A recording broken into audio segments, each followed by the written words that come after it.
তুমি কি প্রতিযোগিতামূলক পরীক্ষা দিচ্ছ? প্রতিযোগিতামূলক পরীক্ষার প্রস্তুতি নিচ্ছ? ম্যাথে ভয়, লাভ ক্ষতি অঙ্কতে ভয়, ভয় খাবার কোনো দরকার নেই। আমি চলে এসেছি।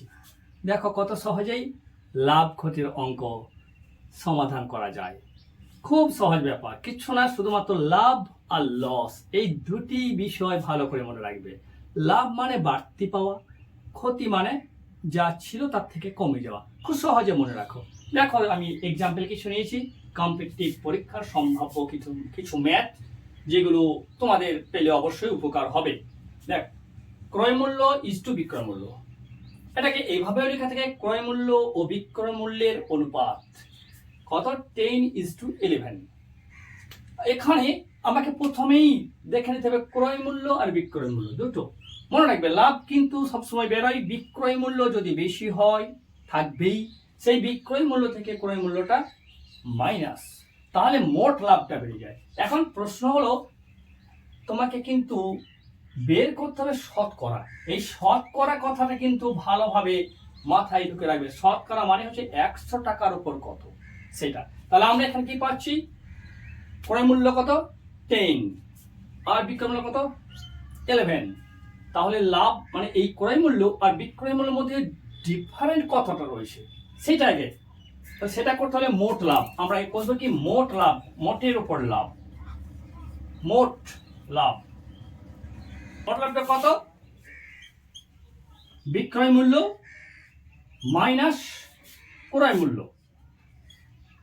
বোঝা গেছে? যদিও এই ম্যাথটা অনুপাতে দেওয়া আছে, সেটা ভয় খাবার কিছু নাই। আমরা এমনি স্কুল লাইফে তোমরা যখন অঙ্ক করছে তখন কিন্তু একটা জিনিস শিখেছে, অনুপাতে থাকলে নাকি সেখানে এক্স ধরতে হয়, একই ব্যাপার আসবে, সেটা কিন্তু আমি দেখিয়ে দিচ্ছি। ঠিক আছে, তাহলে মোট লাভ কত পাওয়া যাচ্ছে? 11 - 10 = 1 রুপিস লাভ।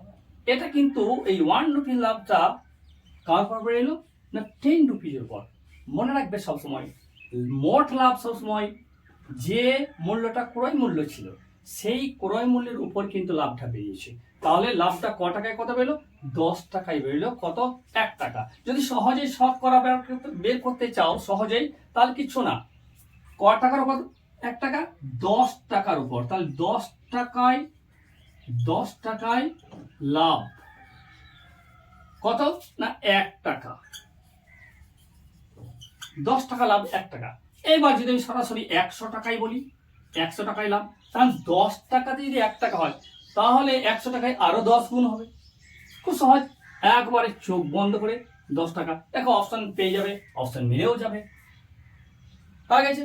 এইবার যদি এটাকে আমরা বলি ছকে সাহায্য করব, তাহলে খুব সহজে সমাধান করা যাবে। কি করবো সেক্ষেত্রে? ছক মনে রাখতে, লাভের ক্ষেত্রে ছক, একদিকে ক্রয় মূল্য আর একদিকে লাভ, দুটো জিনিস। ক্রয় মূল্য কত আছে আমার? 10। লাভটা কত? লাভটা 11 - 10 মানে 1। ওকে, এবার আমার বের করতে হবে শতকরা, অর্থাৎ 100 এর উপর কত? 100 x। এবার পুট করে দাও, x = 1 * এটা বলেছিলাম যে এই ছকটা উল্টে দাও, শুধু নিচের সংখ্যাটা উপরে আর উপরের সংখ্যাটা নিচে দিয়ে বাই বাই করে লিখে দাও, কাটাকাটি করে দাও, তোমার অ্যান্সার বেরিয়ে যাবে সহজেই। তাহলে 100/10। দেখো 100কে 10 দিয়ে ভাগ করলে বেরোবে কত? 10 বেরোবে। ওকে, বোঝা গেছে? ক্লিয়ার? তাহলে আমরা অপশন পেয়ে গেলাম 10। এবার আমরা দেখি শর্টকাট ট্রিক্সে কিভাবে অঙ্কটিকে খুব কুইকলি সলিউশন করা যায়। দেখো শর্টকাট ট্রিক্স অনুযায়ী ফর্মুলাটা কি? এখানে আমাকে বের করতে হবে কিন্তু প্রফিট ইকুয়াল টু কি না, প্রফিট মানে হলো selling price, SP, selling price minus cost price, CP. ঠিক আছে, বাই কস্ট প্রাইস, ঠিক আছে, ইনটু 100% দিতে পারবো।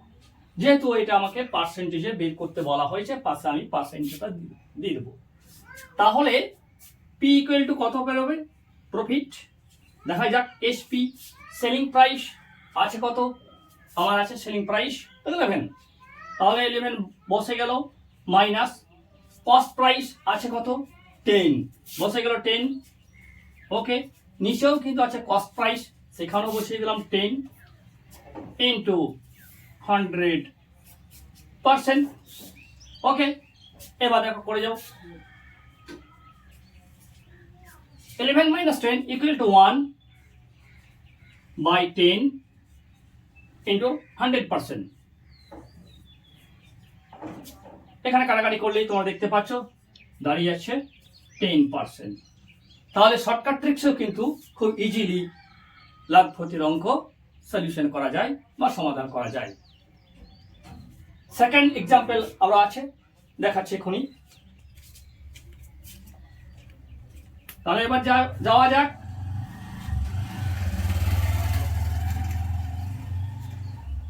দ্বিতীয় উদাহরণে যাচ্ছি আমরা। দেখিনি আগে পাটিগণিত অঙ্ক বা লাভ ক্ষতির অঙ্ক সমাধান করার আগে একটা কিন্তু জিনিস খুব কেয়ারফুলি ভাবে লক্ষ্য রাখতে হবে। ম্যাথ বা অঙ্কের প্রশ্নটাতে কি বলেছে আর প্রশ্নের মধ্যে কি কি দেওয়া আছে আর কি চাইছে।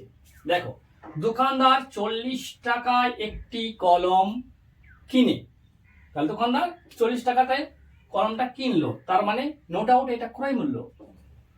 এবার 60 টাকায় বিক্রি করলে, তার মানে এটা হচ্ছে 60 টাকা হচ্ছে বিক্রয় মূল্য। শতকরা লাভ কত? একই ব্যাপার, আমরা প্রথমেই দেখে নেব যে মোটের ওপর লাভটা কত। মোটের ওপর লাভ বের করতে হলে কি করতে হবে বললাম না, মোট লাভ ইকুয়াল টু বিক্রয় মূল্য মাইনাস ক্রয় মূল্য। বিক্রয় মূল্য আছে কত? 60 টাকা, ক্রয় মূল্য আছে কত? 40 টাকা। তাহলে 60 আর 40 যদি আমরা বিয়োগ করি পাবো কত? 20 টাকা। এইবার যদি আমরা ছকে করি বা ঐকিক নিয়মে করি তাহলে ইজিলি চলে যাবে। দেখা যাক ছকের সাহায্যে। ছকটা কি বলেছিলাম না, একদিকে ক্রয় মূল্য আর একদিকে লাভ। তাহলে আমরা ছকটা যদি করি ক্রয় আর একদিকে লাভ, ঠিক আছে। ক্রয় কত আছে? 40 টাকা। লাভ কত? 20 টাকা। বের করতে হবে আমাকে পার্সেন্টেজ, শতকরা, তার মানে 100তে কত? 100তে কত? ওকে, তাহলে আমরা এবার নির্দ্বিধায় করতে পারি। লাভ ইকুয়াল টু, যেহেতু আমি নেগেটিভ চিহ্ন দিচ্ছি আমি লাভ লিখতে পাবো।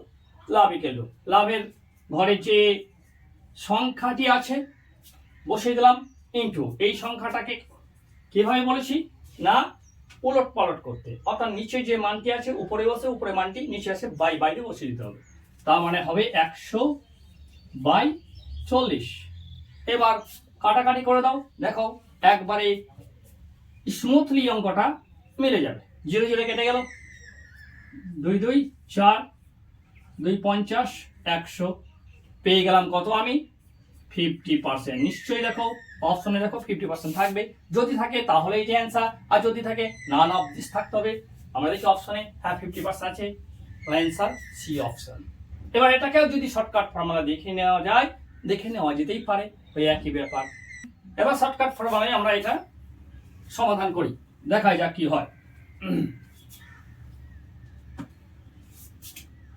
প্রফিট পি ইকুয়াল টু কি আসে? SP selling price minus cost price by cost price into 100%। Okay, তাহলে আমরা বসাই selling price. P equal to selling price কত আছে? 60 টাকা, selling price 60 minus cost price কত আছে? 40 টাকা, তাহলে 40। সিপি এখানেও বসবে 40 ইন্টু 100%। হয়ে গেল। 60 থেকে 40 বিয়োগ করলে পাবো কত আমি? 20/40 ইন্টু 100। একই ব্যাপার, কাটাকাটি, 2 2 4, 2 50, 100, 50% পেয়ে গেছি। তাহলে দেখা গেল লাভ ক্ষতির অঙ্ক কিচ্ছু নাই, ভয় খাওয়ার কিছু নাই, খুব সহজেই পেয়ে যাবে। এইভাবে লাভ ক্ষতির অঙ্ক সহজে এবং খুব কম সময়ে তাড়াতাড়ি সমাধান নিজের হাতের মুঠোয় পেতে হলে চ্যানেলটিকে সাবস্ক্রাইব করতে ভুলবে না।